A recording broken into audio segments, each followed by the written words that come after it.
youngster and going over the railway bridge to the tram car, quite a distance, lifting my feet up off the ground and being carried along by the crowd. I thought it was wonderful. I quite looked forward to that at the end of the match. At the end of the season, United put 5 past Sunderland, whilst the title favourites Aston Villa were tripping over struggling Liverpool. Champions by a single point. But the times were changing. J.J. Bentley took over as secretary-manager as Mangnall departed for Manchester City of all places. The title team was breaking up quickly, and in 1914, John Robson was recruited from Brighton to try and revive the club's fortunes. War intervened, and United emerged on the other side in the charge of yet another manager, John Chapman, and different players like Frank Barson, a Sheffield blacksmith turned centre-half. Geordie Minor, Joe Spence, who played a then record 510 games for the club at outside right. And gentleman Clary Hilditch, who actually had a spell as player-manager in the mid-20s following Chapman's mysterious suspension by the FA. It had been a modest spell for the club, 3 seasons spent in the second division, promotion in 1925 offering only brief encouragement. Secretary Walter Crickmer was for a while temporary manager after United had first turned to Middlesbrough's Herbert Bamlett, once a league referee. It was one of the more unfashionable spells in their history. A cup tie at Bury of all places, a cause for some considerable excitement at the time.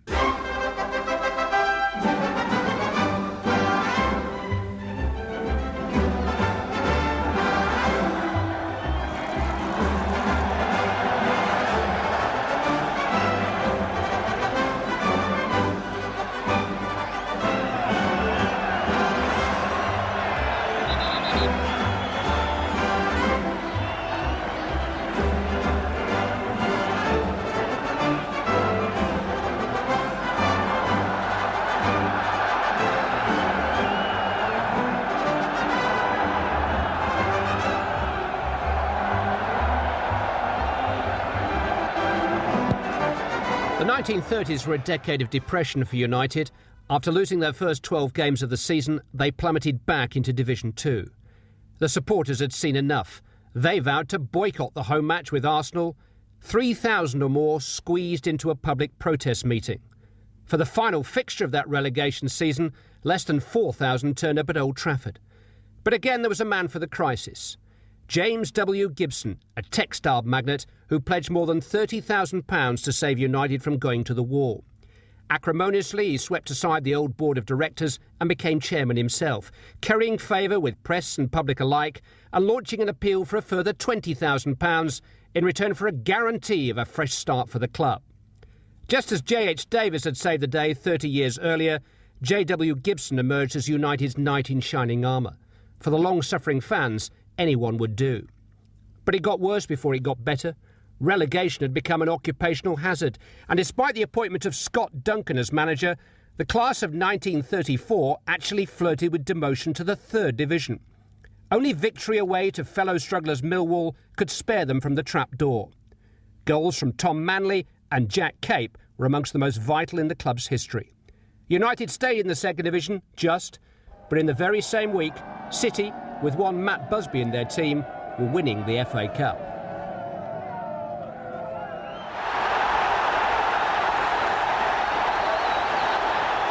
When did you start following United? How old were you? I was about 6 years old, 1936. My father took me on the tram from Clayton, and it cost twopence halfpenny. How much was it to get in? Was that twopence halfpenny to get in? Sixpence for me and a shilling for my dad. That was the old 5p and 2.5p for me. Penny for the programme. When I got older, we used to go down on your bike, and you leave your bike in the backyard for twopence. Was there still a glamour, a mystique about Manchester United then, or was it just run-of-the-mill side? No. In fact, they had a nickname called the Rags in those days, but I stuck by them. What was it like then, Old Trafford?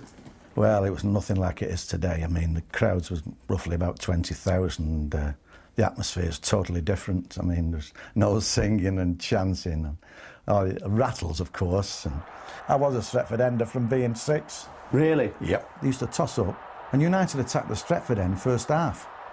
And what we used to do at half-time, we'd go round the back and go right to the other end and get behind the goals in the other end, so they'd get behind the goals again. I can remember the team: Breen, Redwood, Roughton, Brown, Voss, McRae, Bryant, Much, Bamford, Baird and Manley. 1936, another false dawn. Champions of the second division, the first trophy for 25 years. 1937, instant relegation, and in a Manchester City championship season. But in 1938, it was City's turn to bite the dust as United came up again on goal average. These were roller coaster days for Mancunians. Every ladder climb seemed to lead only to another snake to slide down.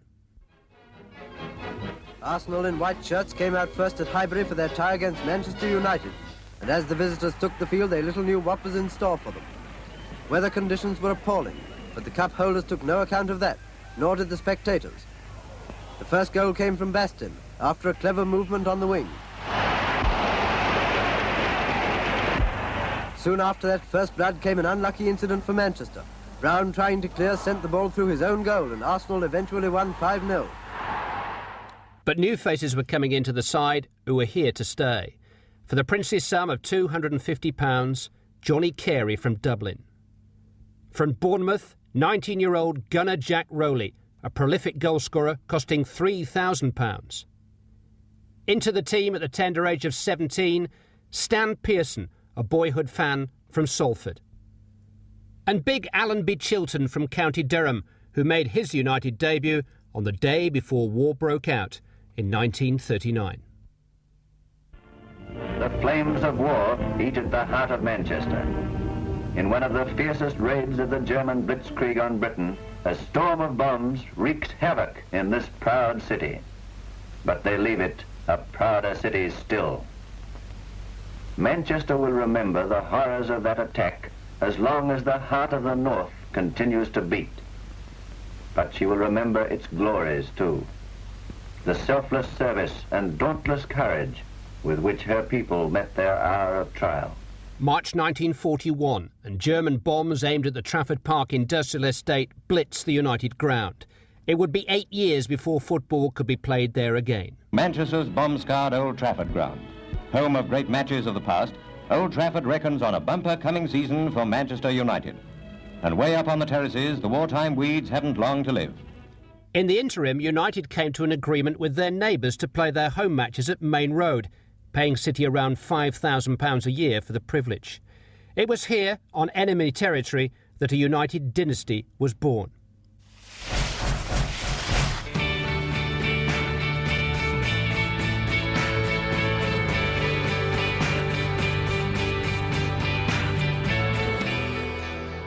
Matt Busby was no stranger to Main Road, of course. As a 17-year-old, he was about to join the rest of his family and emigrate to America when City invited him to come south instead. My application for a visa at that time was delayed. And that delay changed the whole course of my life. Instead of emigrating to America, I emigrated to Manchester. Busby became captain of City, winning his FA Cup medal in 1934. But before the war, he signed for Liverpool, who wanted him to then return as a player and assistant manager. But back in Manchester, the Scottish wartime captain was going to be made an offer that he just couldn't refuse. Gibson called both Crickmore and my father into his office and said, look, we've got to have a manager. And two names have been mentioned to me, both PTI, physical training instructors in the army, both about to be demobbed. One was Joe Mercer and the other was Matt Busby. And my father said to Gibson, well, look, Matt Busby's a man, I know him personally. I wanted him as a player when he played for Manchester City, but we couldn't raise the £150 that Peter Hodge, the manager of City, asked for Busby. And I feel sure that I could persuade Busby to come along and take over the club. So Gibson said, right, go ahead and do it.